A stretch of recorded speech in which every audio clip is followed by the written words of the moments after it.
Kerajaan Buton, dari kejayaan hingga keruntuhan. Kerajaan Buton merupakan salah satu kerajaan besar di wilayah timur Nusantara yang terletak di Pulau Buton, Sulawesi Tenggara. Didirikan pada abad ke-14, kerajaan ini berkembang menjadi pusat perdagangan yang ramai, menguasai jalur perdagangan di Laut Banda, dan memiliki hubungan diplomatik dengan berbagai kerajaan di Nusantara, termasuk Majapahit dan Ternate. Kerajaan Buton juga terkenal karena bertransformasi menjadi Kesultanan Islam pada abad ke-16, menjadikannya pusat penyebaran agama Islam di wilayah Sulawesi Tenggara. Namun, seiring berjalannya waktu, Kerajaan Buton mengalami masa-masa sulit yang mengarah pada kemunduran dan akhirnya runtuh. Cerita tentang kejayaan dan keruntuhan Buton adalah cerminan dari dinamika sejarah di Nusantara yang dipengaruhi oleh faktor internal dan eksternal. Awal kejayaan Kerajaan Buton.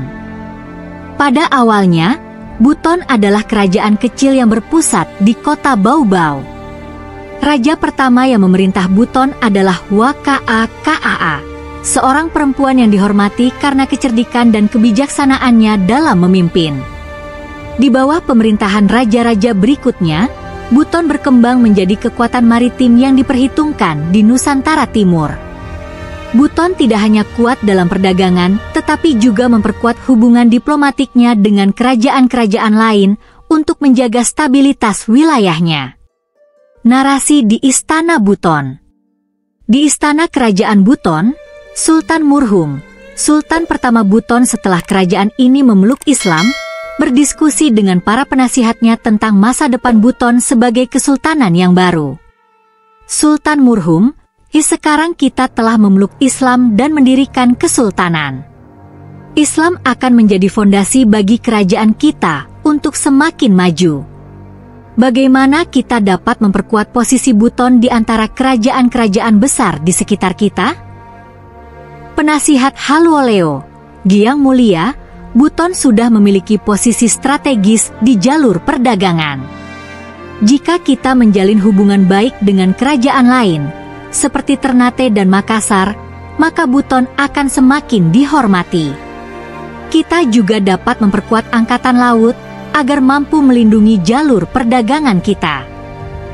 Sultan Murhum, itu adalah ide yang bagus, Halwoleo. Perdagangan dan diplomasi akan menjadi kekuatan Buton. Kita akan memastikan Buton menjadi pusat perdagangan dan agama Islam di wilayah ini. Puncak kejayaan dan transformasi Kesultanan Buton. Di bawah kepemimpinan para sultan setelah Sultan Murhum, Kesultanan Buton mencapai puncak kejayaannya pada abad ke-17. Pada masa itu, Buton memiliki armada laut yang tangguh dan hubungan perdagangan yang luas. Posisi Buton sebagai pusat perdagangan memungkinkan kesultanan ini menguasai jalur-jalur penting di perairan timur Nusantara, serta menjadi pusat penyebaran Islam di Sulawesi Tenggara. Kesultanan Buton juga mengembangkan sistem pemerintahan yang unik. Para Sultan Buton menciptakan Martabat 7, suatu sistem hukum dan adat yang mengatur kehidupan masyarakat Buton berdasarkan nilai-nilai Islam. Ini adalah bukti dari kecanggihan pemerintahan Buton dalam merespons perkembangan zaman dan menjaga stabilitas wilayahnya. Percakapan di Istana Buton menjelang keruntuhan. Namun, pada abad ke-18, Kesultanan Buton mulai menghadapi tantangan yang besar, baik dari dalam maupun luar. Penurunan pengaruh perdagangan karena monopoli VOC, Verenigde Ostische Compagnie, di kawasan timur Nusantara membuat ekonomi Buton melemah. Selain itu, perselisihan di antara para bangsawan Buton juga semakin menambah ketidakstabilan politik di dalam negeri. Di dalam istana, Sultan Dayanu Ihsanuddin berbicara dengan para penasihatnya tentang masalah yang dihadapi kesultanan. Sultan Dayanu Ihsanuddin, kondisi Buton saat ini sangat sulit. VOC terus menekan perdagangan kita, dan kita mulai kehilangan kendali atas jalur-jalur penting di perairan ini. Apa yang harus kita lakukan? Penasihat Laode Malim, Yang mulia, VOC memiliki kekuatan militer dan pengaruh besar di wilayah ini. Jika kita terus menolak mereka, mungkin saja mereka akan menyerang Buton dan menghancurkan kita. Sultan Dayanu Ihsanuddin, tapi jika kita menyerah, Buton akan menjadi boneka mereka dan kita akan kehilangan kedaulatan. Aku tidak ingin melihat Buton jatuh di bawah kekuasaan asing. Penasihat Laode Malim, mungkin kita bisa memperkuat hubungan kita dengan kerajaan-kerajaan lain, seperti Ternate atau Bone, untuk melawan VOC. Jika kita berdiri bersama, mungkin kita bisa mengurangi tekanan dari mereka. Sultan Dayanu Ihsanuddin, itu akan sulit, tetapi kita tidak punya pilihan lain selain melawan. Kita akan terus mempertahankan kedaulatan Buton, meski dengan risiko besar. Keruntuhan Kesultanan Buton. Meski Sultan Dayanu Ihsanuddin dan para penggantinya terus berusaha mempertahankan Buton dari pengaruh VOC, kesultanan ini semakin melemah.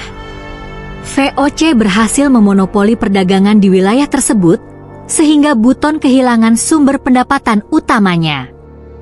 Tekanan ekonomi dan perselisihan di kalangan bangsawan membuat stabilitas internal Buton semakin terguncang.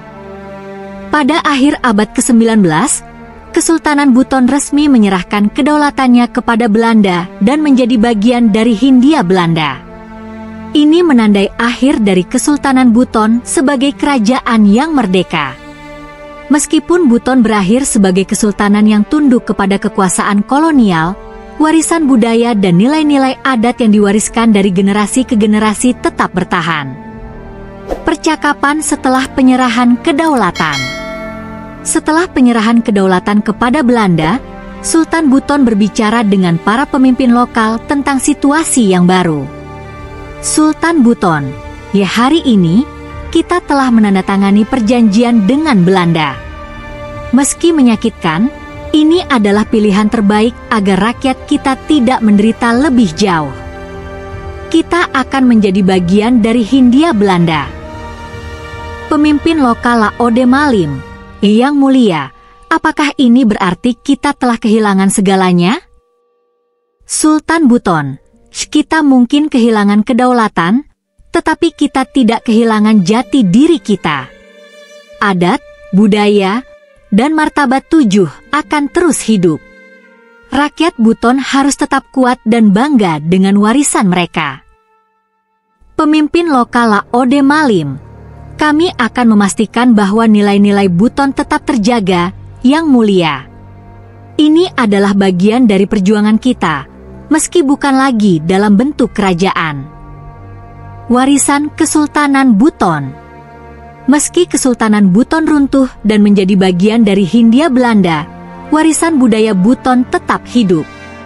Sistem martabat 7 dan adat istiadat yang telah ditanamkan sejak lama terus dilestarikan oleh masyarakat Buton hingga saat ini.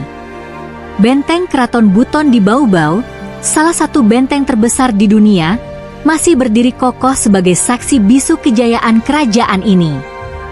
Kerajaan Buton mengajarkan bahwa kebesaran sebuah bangsa bukan hanya diukur dari kekuatan militer atau politiknya, tetapi juga dari kemampuan menjaga warisan budaya dan nilai-nilai yang menjadi identitas. Warisan ini, meski dihadapkan pada kolonialisme, tetap menjadi lambang keteguhan dan kebanggaan masyarakat Buton. Penutup. Kisah Kerajaan Buton adalah kisah tentang kebanggaan, perjuangan, dan keteguhan identitas dalam menghadapi tantangan zaman. Dari kejayaan sebagai pusat perdagangan maritim hingga keruntuhan akibat kolonialisme, Buton meninggalkan jejak sejarah yang dalam di Nusantara. Meskipun tak lagi berbentuk kerajaan, semangat dan nilai-nilai Buton tetap hidup dalam masyarakatnya, menunjukkan bahwa warisan sejati adalah yang bertahan meski kerajaan telah tiada.